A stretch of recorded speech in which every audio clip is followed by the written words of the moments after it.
Сәлем баршаға. Мен бүгін микс пирогтардың жасалу процесін көрсетпекшімін. Мен барлығын түнде дайындаймын, таңертең свежий қылып шығарамын.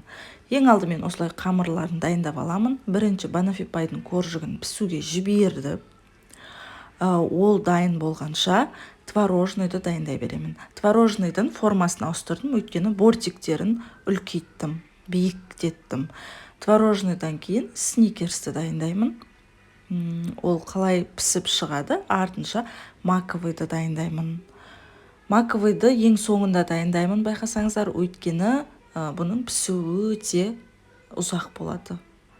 Маковый пісіп болғанша суып тұрған сникерсімнің шоколадын жағамын. Сникерске мен Қазақстан шоколадын қолданамын. Ең таза шоколад сол. Сосын маковый суығаннан кейін әдемілеп кремін жағып, екінші слойын қойып, бетіне сахарный пудрасын сеуіп қоямын. Менде кеше бір бента тортқа заказ болды, сондықтан арасында осылай бента тортымды қыстырып жібердім. Бента тортты жасаған негізі маған ұнамайды. По секрету айта салайын.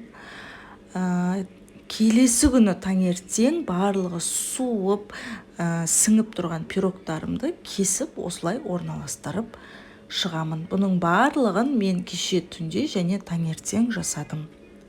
Пирогтарым бар, свежий в наличии, алсаңыздар болады.